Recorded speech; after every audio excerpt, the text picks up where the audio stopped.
Jadi dia adalah agenda bernegara yang abnormal. Dalam situasi normal, penundaan pemilu tidak boleh dilakukan. Penundaan pemilu hanya boleh dilakukan untuk penyelamatan negara itu sendiri. Tanpa harus diuraikan secara panjang lebar, rencana untuk pembatalan pemilu 2024 itu jelas secara diametral melecehkan konstitusi, menabrak konstitusi, dan karenanya harus kita tolak dengan keras. Karena itu pada saat ini kemudian ingin dirubah, apakah dengan cara menambah 3 periode, apakah dengan menambah 3 tahun tanpa melaksanakan pemilu, ini semua menunjukkan kekuasaan yang ingin disalahgunakan. Seorang rekan mengatakan ini abusive constitutionalism. Saya mengatakan ini constitutional dictatorship. Jadi kalaupun berhasil dirubah undang-undang dasarnya untuk melegitimasi pembatalan pemilu ataukah 3 periode, itu ya diktator yang menggunakan cara-cara konstitusional. Yang tetap harusnya tidak boleh kita biarkan begitu.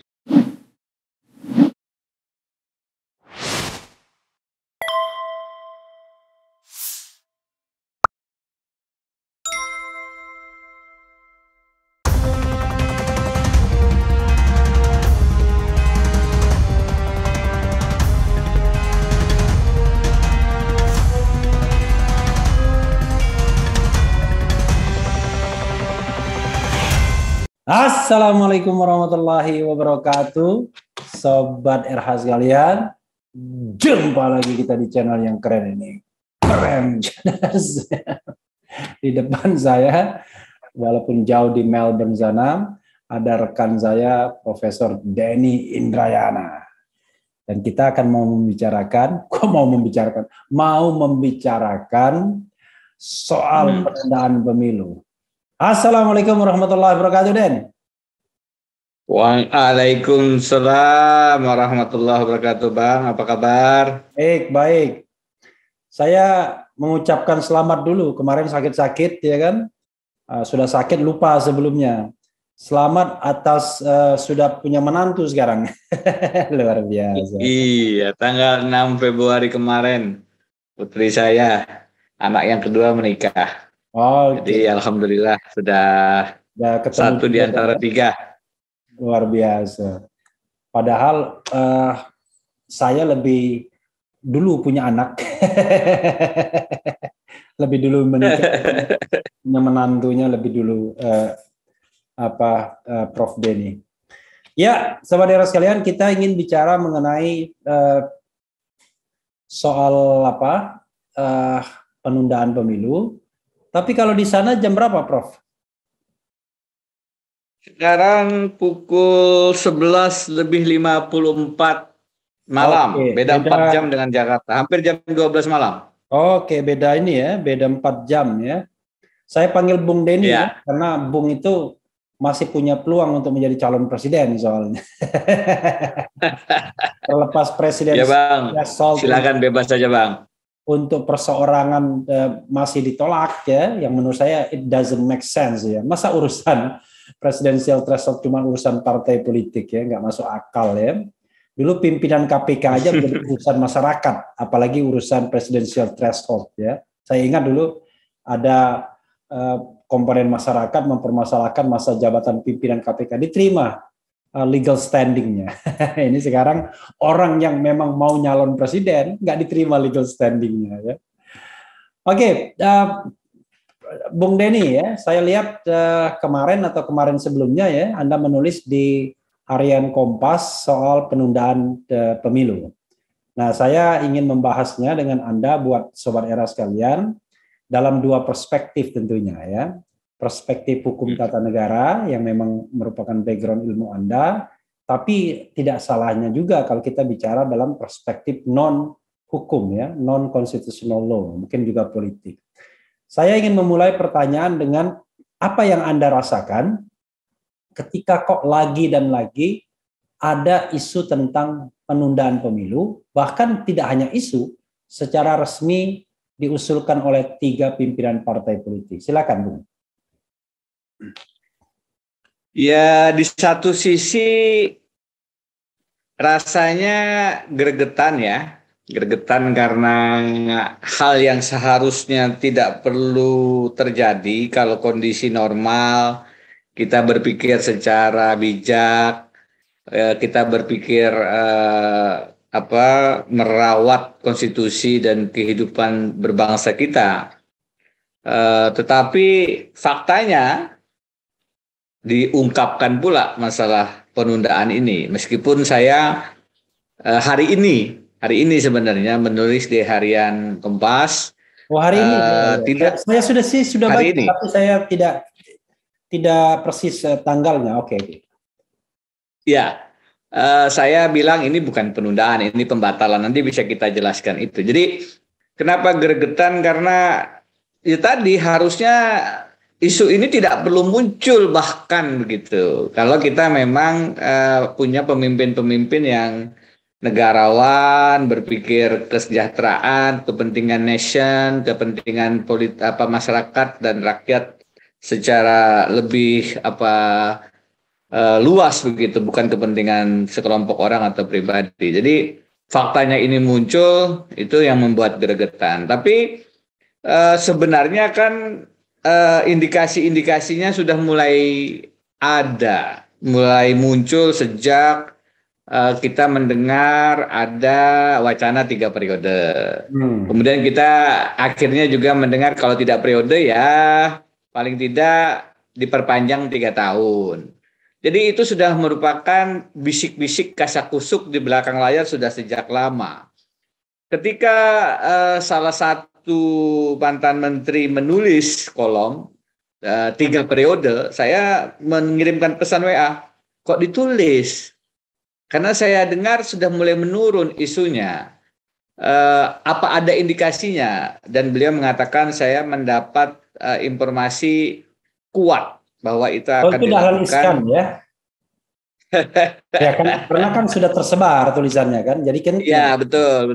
Padahal Mbah Dahlan mengatakan ya beliau dapat informasi itu menguat begitu. Dan tidak berapa lama sejak tulisan itu dan percakapan WA kami. Ya kita mendengar, kemudian Pak Ketum PKB, Ketum PAN, Ketum Golkar menyuarakan itu secara bersamaan. Dalam politik tidak ada yang koinsiden kan, tidak ada yang kebetulan. Kebersamaan itu patut diduga dalam batas logika penalaran yang wajar kalau bahasa Mahkamah Konstitusi. Itu ada grand design, ada settingan yang memang dilakukan di belakang panggung, dugaan yang tentu saja sampai terbukti sebaliknya bolehlah kita katakan. Nah, ini yang membuat saya menulis rilis awalnya mengatakan ya cemas, tapi juga harus menyampaikan pendapat secara lugas begitu. Awalnya saya katakan itu adalah bentuk pelecehan konstitusi. Contempt of the Constitution. Salah seorang abang senior saya mengomentari kenapa bahasanya seperti anak jalanan begitu. Saya bilang pelecehan konstitusi itu sebagaimana juga kalau kita analogikan dengan konsep pelecehan parlemen, contempt of the parliament, atau pelecehan peradilan, contempt of the court. Yeah. Jadi itu ada analoginya, ada konsep yang kemudian bisa kita setarakan begitu. Kenapa demikian? Karena memang menurut saya tanpa harus diuraikan secara panjang lebar, rencana untuk pembatalan pemilu 2024 itu jelas secara diametral melecehkan konstitusi, menabrak konstitusi, dan karenanya harus kita tolak dengan keras. Oke. Bung Denny, sebelum Anda melanjutkan argumentasi hukum tata negaranya, saya ingin Anda juga menggarisbawahi soal kok splitting ya kekuatan istana. Kita tahu bahwa yang setuju penundaan itu Golkar, kemudian PAN dan PKB melalui juru bicara nomor 1 mereka alias ketua umum masing-masing. Tapi yang anehnya PDIP ya sebagai partai pemerintah bahkan backbone pemerintah, kemudian Gerindra, no wonder kalau Gerindra ya mungkin karena dia melihat 2024 peluang Prabowo, atau Nasdem juga no wonder kelihatannya lebih independen ya, tapi kan Nasdem juga sangat nunut dengan Presiden Jokowi, dan P3 yang masih ragu-ragu. Nah, apa yang Anda bisa garis bawahi? Kalau Demokrat dan PKS oke lah, karena mereka kan berada di luar sistem kekuasaan hari ini ya. Oke, bagaimana Anda melihat fenomena ini? Menarik kan? Ya, menarik kalau kita analisis dari kacamata politik hukum tata negara. Ini kan menunjukkan ada dinamika di governing parties, koalisi pemerintahan yang mendukung Presiden Jokowi. Kalau sebelumnya dalam berbagai isu-isu yang juga populer seperti rancangan undang-undang ibu kota negara, perubahan undang-undang KPK, undang-undang Cipta Kerja, perubahan undang-undang Minerba, kita melihat soliditas itu dibangun sehingga tidak banyak tentangan, bahkan sikap-sikap kritis mengatakan tidak terhadap kebijakan Jokowi, termasuk misalnya kalau kita melihat proses seleksi ya, seleksi Panglima TNI, seleksi Kapolri sangat solid begitu, dan ini yang kemudian menyebabkan kita khawatir ketika ada isu 3 periode ataupun pembatalan pemilu 2024 ini. Kalau soliditas ini terus dibangun, maka numbers itu matters. Artinya suara koalisi pemerintah yang memang sudah mayoritas mutlak itu akan berujung pada perubahan undang-undang dasar yang sebenarnya justru melanggar undang-undang dasar itu sendiri. Saya terus terang bukan ahli politik yang punya bacaan kenapa ya, di samping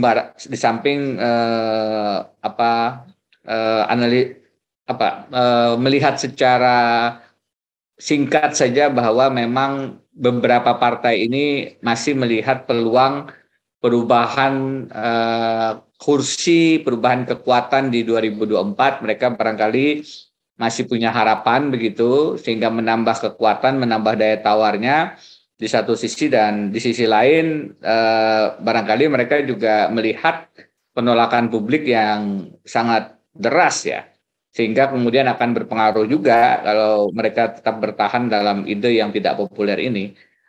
Karena kan kalau kita membaca survei-survei, hampir semua survei mengatakan ada perbedaan antara kepopuleran Presiden Jokowi yang rata-rata sekitar 70%, Kompas dan lain-lain. Tapi di sisi yang lain juga masyarakat mayoritas menginginkan pemilu tetap 2024. Jadi dua hal yang berbeda begitu.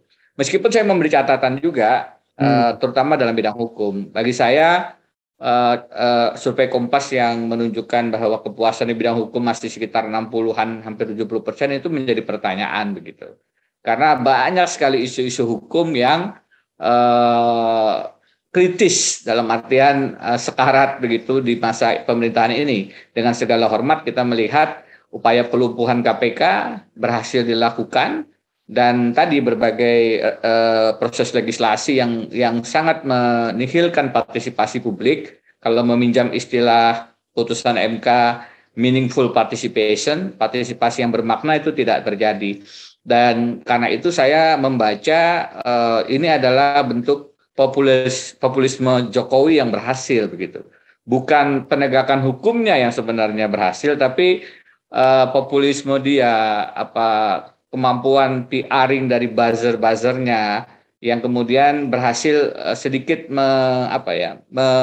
mengkamuflase berbagai persoalan hukum yang sebenarnya banyak sekali terjadi, dan seharusnya kalau itu tanpa ada proses PR-ing yang baik akan muncul dalam bentuk yang lebih negatif dalam kepuasan penegakan hukum dalam bacaan dan pemikiran saya begitu.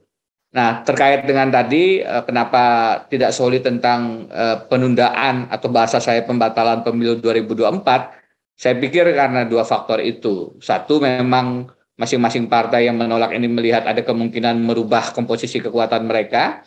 Mereka sudah menjalankan persiapan-persiapan, Dan yang kedua, penolakan publik yang juga besar atas usulan ini.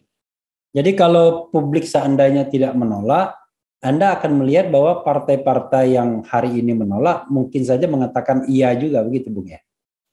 Ya, saya tidak bisa berandai-andai ya, tapi paling tidak melihat apa pengalaman-pengalaman kita sebelumnya di KPK dan lain-lain, bahkan dengan penolakan pun jalan terus juga sebenarnya kan. Tapi kan tidak sederas ini. Saya membaca gelombang penolakan ini cukup deras begitu. Lebih terasa di ruang-ruang publik dan di ruang-ruang dunia maya ini. Saya memonitor itu lebih terasa penolakannya, sehingga arus deras ini barangkali juga tidak ingin dilawan oleh partai-partai politik yang menolak ide pembatalan pemilu tersebut.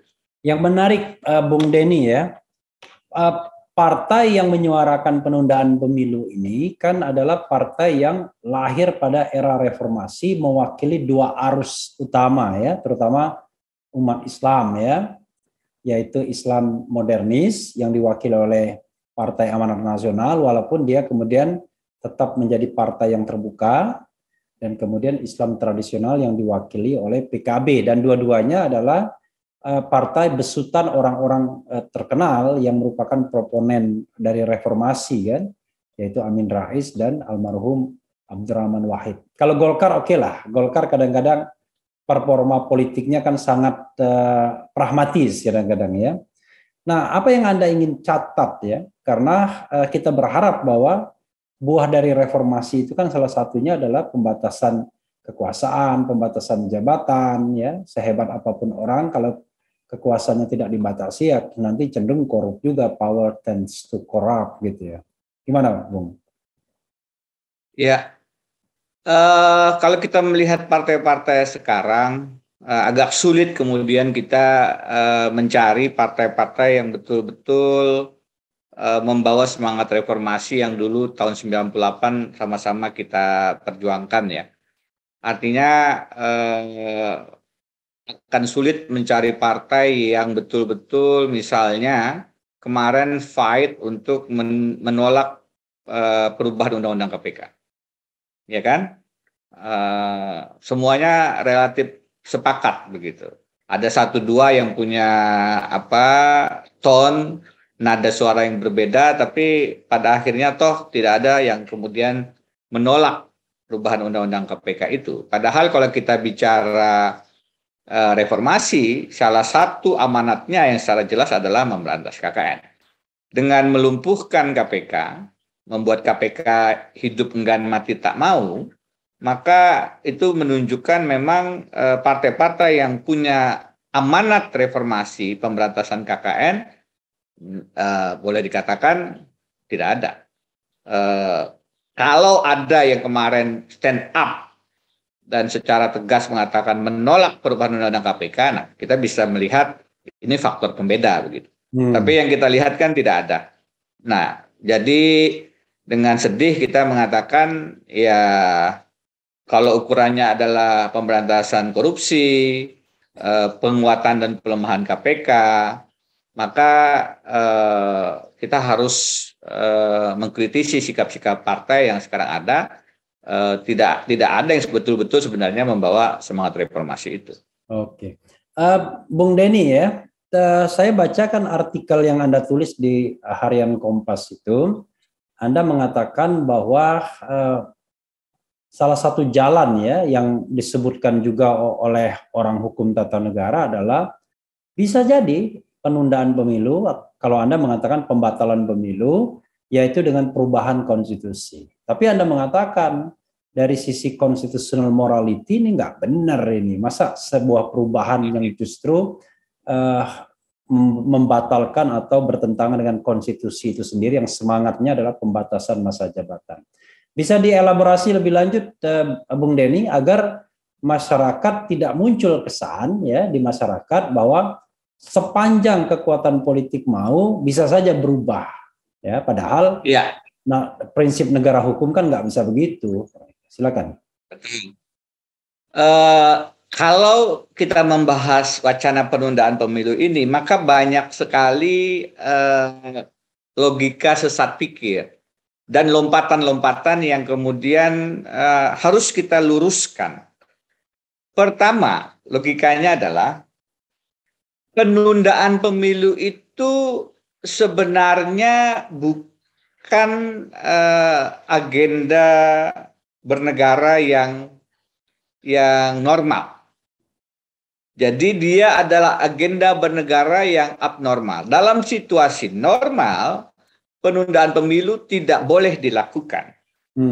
Penundaan pemilu hanya boleh dilakukan untuk penyelamatan negara itu sendiri.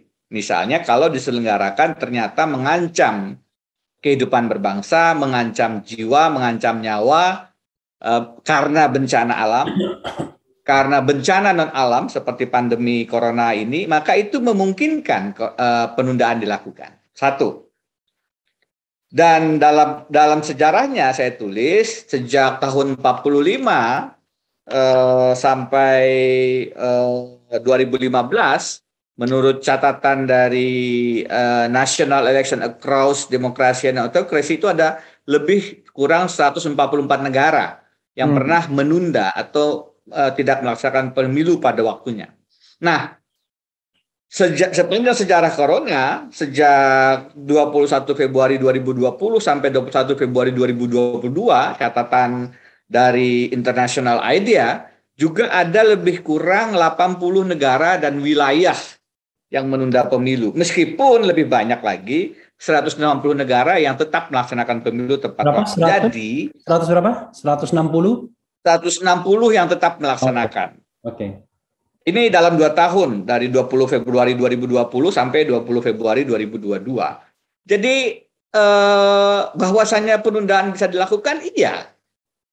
Kalau ada faktor-faktor tadi, yang paling gampang adalah bencana alam atau non-alam.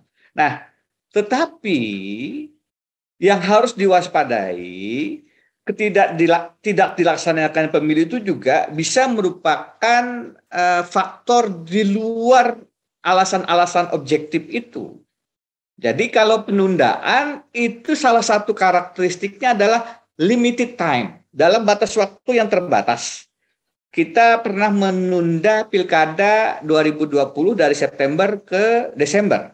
Iya. Karena waktu itu awal-awal September 2020 ke Desember 2020, karena waktu itu awal-awal pandemi. Itu penundaan dalam waktu 3 bulan. Nah, limited time itu menunjukkan memang ada yang perlu disiapkan, apakah melewati masa bencana, ada masalah teknikal yang perlu disiapkan.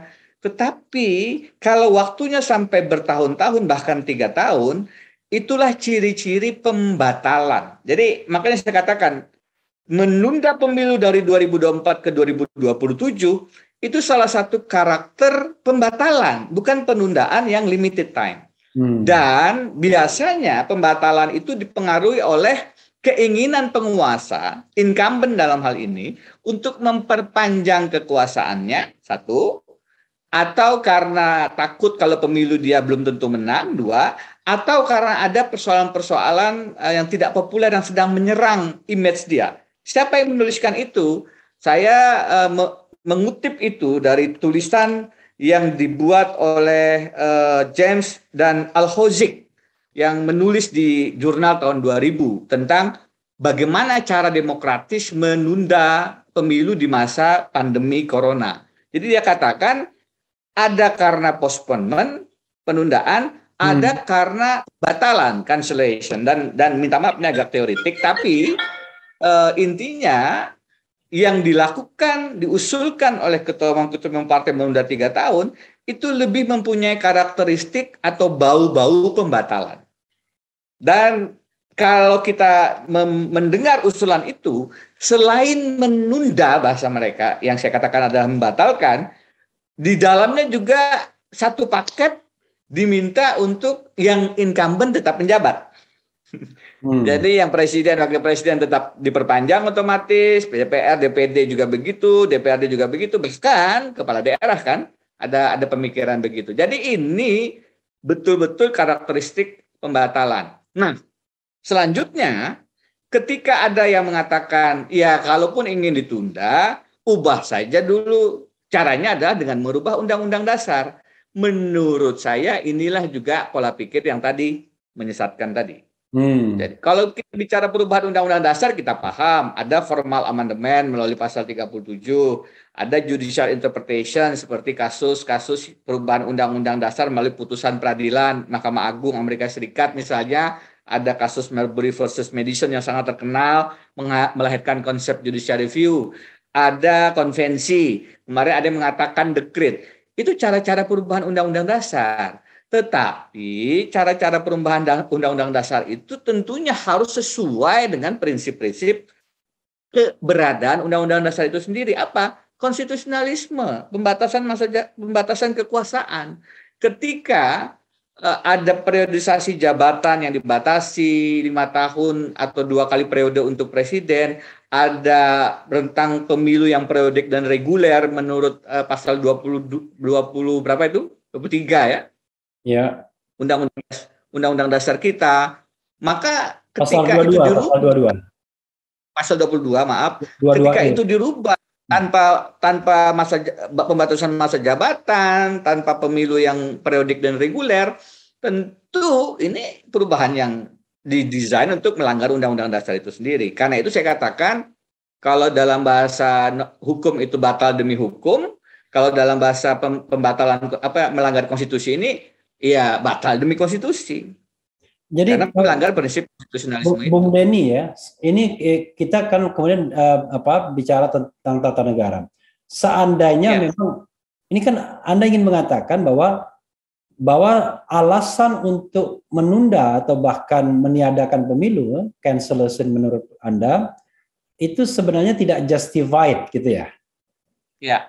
Nah, tidak justified. Kalau seandainya alasannya justified, memang ada kondisi yang tidak memungkinkan dilaksanakannya pemilu, dan itu barangkali jangka waktunya juga tidak bisa ditentukan, apakah sebulan, 2 bulan, 3 bulan, 4 bulan, dan lain sebagainya. Kira-kira mekanisme hukum tata negara apa yang bisa membolehkan penundaan itu? Seandainya memang kondisi objektifnya memungkinkan. Iya. Ya, tulisan tadi yang saya kutip dari Toby James dan Sid Alihodzic itu mengkategorikan ada 7 suatu pemilu tidak bisa dilakukan. Selain karena postponement karena alam tadi, kemudian ada terkait dengan masalah teknis, kesiapan teknis, ada persoalan krisis politik, masa transisi, ada karena kandidatnya meninggal dan seterusnya. Ya. Nah, bagaimana caranya untuk menunda itu? Ya, kalau dalam bahasa Undang-Undang Pemilu, kalau penundaannya 3 bulan dan segala macamnya itu ada pemilu lanjutan, ada pemilu susulan, kan begitu. Yeah. Kalau dalam bahasa Undang-Undang Pemilu. Kalau kemudian ini dalam rentang waktu 3 tahun, tentu ini perlu dipertanyakan gitu. Karena melanggar konstitusi itu sendiri. Tetapi kalau objektifnya ada, kalau objektifnya misalnya ternyata ada perang selama 3 tahun, ya kan, tidak bisa dilaksanakan pemilu. Tiba-tiba kita berhadapan perang dengan negara mana, begitu. Tidak mungkin melaksanakan pemilu pada masa itu. Maka sebenarnya ada 2 kemungkinan. Kemungkinan pertama, bahkan tanpa perubahan peraturan sekalipun, de facto pemilu tidak bisa dilakukan dan diterima sebagai satu kondisi pemilu ditunda. Darurat. Karena kondisi objektifnya demikian dan tidak perlu ada perubahan Undang-Undang Dasar. Tidak sempat untuk mengumpulkan MPR pada masa perang menunda pemilu, ya kan? Itu satu kondisi. Tapi kalau kemudian masih mungkin dilakukan perubahan secara formal menurut teori-teori tadi, ya tinggal dilihat mana yang paling mungkin. Di beberapa penundaan yang dicontohkan dalam tulisan jurnal tahun 2020 ini, ada diajukan oleh penyelenggara pemilu ke Mahkamah Agung Amerika Serikat. Atau dalam konteks kita bisa saja kemudian KPU mengajukan pasal-pasal penyelenggaraan itu ke MK untuk meminta, ini kondisinya darurat sekali, apakah bisa kami menunda ini? bisa lewat judicial interpretation itu, bisa lewat pasal 37, tetapi pada dasarnya kalau kondisi objektifnya memang memungkinkan, ya tentu saja kita juga bisa melihat dan merasakan keadaan bahaya perang dan lain-lain. Tapi yang sekarang terjadi, yang kita lihat dalam kondisi kali ini, kalau bicara tentang pandemi sudah menuju endemi. Kalau bicara tentang karena ingin tidak kehilangan momentum ekonomi, maka pemilu ditunda. Justru penundaan pemilu akan menimbulkan ketidakpastian dan berdampak pada investasi dan kondisi ekonomi yang tidak jelas. Jadi sekarang yang dimunculkan ini mulai dari memperpanjang 3 periode, kemudian juga pembatalan pemilu 2024, itu dalam konteks konsep yang tadi saya sampaikan, bukan penundaan karena alasan-alasan bencana, tapi cancellation karena alasan ingin memperpanjang kekuasaan. Oke, Bung, kita tahu bahwa sebelum adanya isu penundaan pemilu ini kan ada isu pertama Jokowi Prabowo, Jokpro, ya kan? Walaupun kemudian ujungnya juga tetap amandemen bisa memungkinkan 3 periode. Tiba-tiba ada perpanjangan masa jabatan sampai 2027. Ada kemudian isu mengenai yang tidak terlalu menonjol, yaitu dibalik Prabowo Jokowi, kan begitu. Kemudian terakhir ini adalah isu penundaan pemilu secara umum. Kalau yang kemarin awal-awal itu spesifik kepada Presiden Jokowi, gitu ya, agar tetap berkuasa. Kalau yang terakhir ini sepertinya mengajak gerbong DPR, DPD, DPRD, kan begitu. Jangan-jangan juga gerbong bupati, wali kota, gubernur juga, menteri-menteri pastinya kan. Nah, Anda lihat ini sebenarnya keinginan siapa sih? Apakah keinginan Presiden Jokowi untuk terus berkuasa, ataukah sesungguhnya ya orang-orang di sekitar kekuasaan saja yang merasa bahwa kekuasaan itu nikmat dan tidak mau ganti-ganti gitu?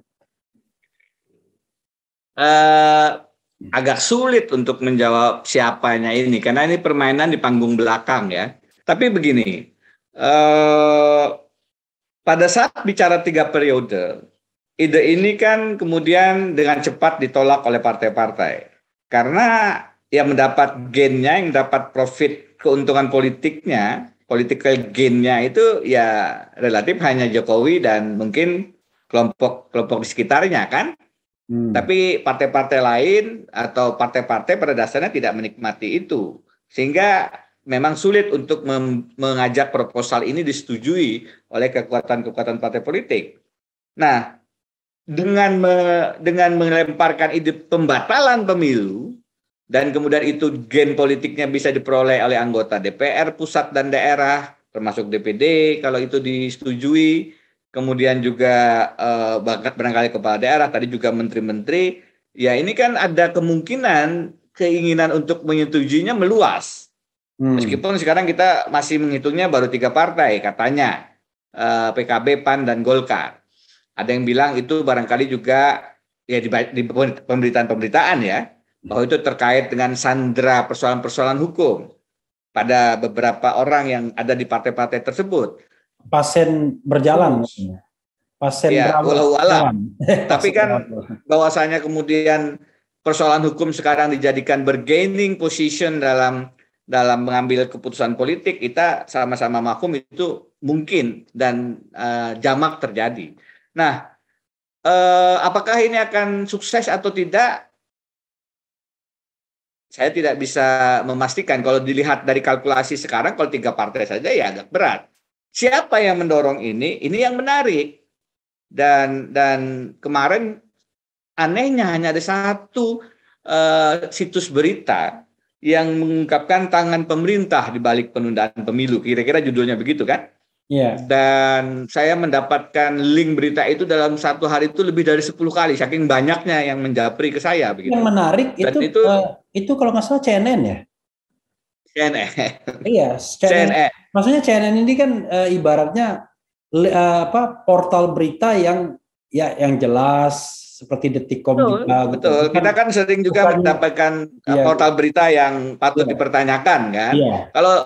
Kalau CNN kan jelas nih. Iya. Tapi anehnya memang hanya CNN begitu yang memberitakan ini. Artinya yang lain apakah tidak sempat ataukah sempat ditegur, kita nggak tahu. Tapi yang pasti di situ kan disebutkan bahwa memang ada indikasi keterlibatan istana, Menko untuk mendorong ketua umum partai ini bicara tentang penundaan pemilu. Nah, menurut saya ini penting. Kita bicara akademik, kita bicara tata negara. Kalau benar ada upaya serius sistematis untuk membatalkan pemilu yang dilakukan dan diinisiasi, kalau dalam pemberitaan itu disetujui oleh Jokowi, Presiden Jokowi, maka minta maaf, itu Presiden sudah melanggar sumpah jabatannya untuk melaksanakan Undang-Undang Dasar dengan seluruh-seluruhnya, dan itu sangat serius dalam konteks kehidupan berbangsa dan bernegara, dan konsekuensinya itu bahkan bisa masuk ke dalam kategori pelanggaran konstitusi, dalam hal ini pelanggaran yang bisa di-impeach atau impeachment article. Karena bisa dimasukkan pengkhianatan terhadap negara dan persoalan-persoalan yang tentu saja masih bisa diperdebatkan gitu. Nah, maka pada saat kemudian ini dikejar siapa yang menginisiasi, kan sekarang banyak yang tutup mulut ini. Di pemberitaan itu Ketua Umum PAN dikatakan adalah salah satu sumber yang dipanggil. Tapi sumber dari juru bicara Menko membantah itu. Tidak mungkin dua-duanya salah kan? Ada salah satu yang tidak memberikan pernyataan dengan benar. Nah, ini menurut saya seandainya kondisinya normal, seandainya semuanya ingin menegakkan cara bernegara yang on the track, maka harusnya penyelidikan dilakukan oleh DPR. Karena ini adalah pelanggaran serius yang bisa masuk ke dalam proses impeachment, dan yang bisa melakukan penyelidikan menurut konstitusi kita adalah DPR, yang kalau itu ternyata memang ada bau-bau pelanggaran konstitusi, coba dikonfirmasi lewat MK, dan kalau memang ternyata ada pelanggaran, proses politiknya di MPR ujungnya kan. Tapi itu adalah proses tata negara. Apakah proses politiknya akan mengarah ke situ? Saya tidak yakin juga sih. Oke. Bung Denny, mungkin ada closing statement, terutama mungkin dikaitkan dengan fenomena hal-hal yang sebenarnya sudah jelas ya. Kok tiba-tiba orang mau main poco-poco? Kira-kira begitu. Kan sudah jelas masa jabatan 2 kali 5 tahun.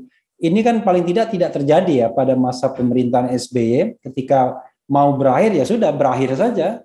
Tidak ada imajinasi untuk memperpanjang dan lain sebagainya. Silakan closing statement-nya. Ya, godaan untuk berkuasa itu memang kuat ya. Di Cina proses terakhir kan sekarang Kongres menyetujui dihilangkannya pembatasan masa jabatan, sehingga presiden bisa menjabat bahkan seumur hidup, kembali ke proses sebelumnya tanpa masa jabatan yang dibatasi. The third termism, termisme ketiga atau fenomena di Afrika di mana pembatasan masa jabatan 2 periode coba dihilangkan oleh presiden-presiden atau kepala negara, kepala pemerintahan di Afrika, terjadi pada era akhir 90-an dan 2000-an ini. Beberapa ada yang berhasil juga menghilangkan pembatasan masa jabatan itu. Nah, godaan ini kelihatannya juga muncul di Indonesia. Seharusnya tidak. Karena pembatasan masa jabatan itu adalah salah satu hasil yang paling signifikan dalam reformasi konstitusi kita. Jadi saya punya pembimbing disertasi Profesor Tim Lindsay, dia menulis perubahan pengaturan masa jabatan Presiden Indonesia dari awalnya tidak dibatasi menjadi hanya maksimal 2 periode adalah salah satu yang secara jelas dan tegas menandakan bahwa Indonesia sudah bergeser dari otoritarianisme kepada demokrasi. Itu tulisan dia, dan begitu kuatnya pemikiran bahwa pembatasan masa jabatan itulah yang menandai kita keluar dari rezim otoritarian. Karena itu pada saat ini kemudian ingin dirubah, apakah dengan cara menambah 3 periode, apakah dengan menambah 3 tahun tanpa melaksanakan pemilu, ini semua menunjukkan kekuasaan yang ingin disalahgunakan. Seorang rekan mengatakan ini abusive constitutionalism. Saya mengatakan ini constitutional dictatorship. Jadi kalaupun berhasil dirubah undang-undang dasarnya untuk melegitimasi pembatalan pemilu ataukah 3 periode, itu ya diktator yang menggunakan cara-cara konstitusional yang tetap harusnya tidak boleh kita biarkan begitu. Prosedurnya konstitusional, tapi esensinya adalah diktatorship yang bertentangan dengan konstitusi itu sendiri. Karena sekali lagi konstitusi itu membatasi kekuasaan. Saya tutup dengan satu statement yang barangkali dianggap agak kontroversial. Begini, ada yang mengatakan dulu Pak Habibie memajukan pemilu tanpa merubah undang-undang dasar, padahal kan itu tidak sesuai dong. Pemilunya 97 harusnya ada lagi 2002, tapi beliau mengadakan 99. Jawaban saya begini, kalau Presiden Habibie memajukan pemilu dari harusnya tahun 2002 ke 99, itu tanpa merubah konstitusi justru benar. Karena beliau melaksanakan esensi pembatasan kekuasaan. Dalam hal ini membatasi bahkan mengurangi masa jabatan kepresidenannya sendiri. Beliau bisa menjabat sampai tahun 2002 karena menggantikan Presiden Soeharto, tapi beliau kurangi sendiri dan beliau laksanakan pemilu. Jadi pelaksanaan majunya pemilu di tahun 99 itu justru sejalan dengan prinsip konstitusionalisme meskipun tanpa perubahan konstitusi. Sebaliknya, jika pemilu tahun 2004 diundur 3 tahun, bahkan dengan perubahan undang-undang dasar sekalipun, tadi tanpa perubahan undang-undang dasar benar, karena sesuai dengan prinsip konstitusionalisme. Tapi kalau diundur 3 tahun, bahkan dengan perubahan undang-undang dasar sekalipun, justru keliru. Karena sekali lagi, yang dilanggar adalah prinsip konstitusionalisme dari harusnya membatasi menjadi menambah kekuasaan. Itu yang harus kita tegaskan dan kita teriakkan dengan lantang. Itu sebabnya saya mengatakan ini adalah pelecehan terhadap konstitusi dan karenanya tidak boleh kita biarkan. Ya, sahabat era sekalian, itu tadi wawancara saya dengan Profesor Denny Indrayana yang masih betah di Melbourne, entah karena sudah mulai cinta Australia atau karena apa. Akan bolak-balik Indonesia Australia. Mudah-mudahan apa yang disampaikan dan mencerahkan saudara sekalian. Terima kasih Prof Denny. Salam. Terima kasih sama-sama Bang. Oke. Wassalamualaikum warahmatullahi wabarakatuh. Cia. Waalaikumsalam warahmatullahi wabarakatuh.